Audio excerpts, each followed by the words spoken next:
मेरी उम्र 38 वर्ष है, एक साधारण परिवार से हूँ, इसीलिए मुझे घर की सेवा के लिए बाहर काम पर जाना पड़ता है। पति भी कार्य करते हैं और बच्चों और हमारी माताजी की सेवा के लिए मुझे बाहर से आकर घर का कार्य भी देखना है। इस कारण भजन और सत्संग घर की सेवा करते हुए ही करती हूँ। एकांत से अलग बैठकर कुछ नहीं कर पाती। आपसे बार बार श्रवण करती हूँ कि कुछ समय एकांत में बैठकर भगवत चिंतन करना चाहिए। चिंता होती है कि मुझे ठाकुर जी मिलेंगे कैसे, बस केवल स्मरण ही करती हूँ उनको, बैठकर विधि पूर्वक कुछ नहीं कर पाती। आप मेरा मार्गदर्शन करिए। देखिए, मैंने सदा ही आपसे एक बात कही है, जो जहां खड़ा है ना, उसको वहीं से अपनी यात्रा आरंभ करनी है। सारी बाधाएं केवल हमारे लिए हैं, प्रभु के लिए नहीं है।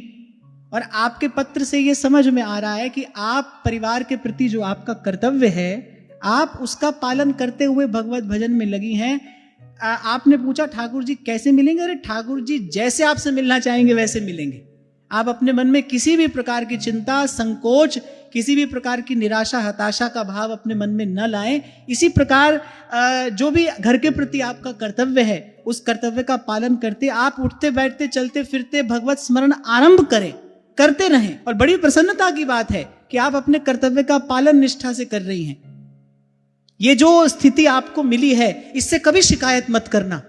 कभी मन में यह मत सोचना कि कोई और परिस्थिति होती तो हम और अच्छे से भजन करते। अच्छे से भजन निस्वार्थ भाव से होता है, किसी स्थिति के कारण नहीं होता, किसी स्थान के कारण नहीं होता।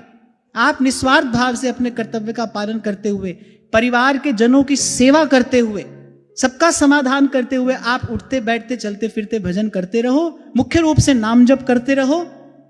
आज तो भाई ऐसी अनुकूलता है, आप अपने कान में लगाओ और सत्संग भी श्रवण कर सकते हो, तो ऐसे श्रवण भी करते रहो और भगवत स्मरण, ये वो दो बात प्रयास पूर्वक, दृढ़ता पूर्वक अपने जीवन में धारण करना। सत्संग श्रवण करते रहना और भगवान नाम जप करते रहना। आप थोड़ा चलो तो सही, आप 2-4 कदम चलो। प्रभु आपके लिए आगे का मार्ग बनाकर बैठे। आपको किसी भी प्रकार से चिंता करने की आवश्यकता नहीं है। और जैसा आपके पत्र से मुझे समझ में आया कि आप पर कार्य का भार अधिक है, आपके लिए मेरी ओर से बहुत बहुत शुभकामनाएं।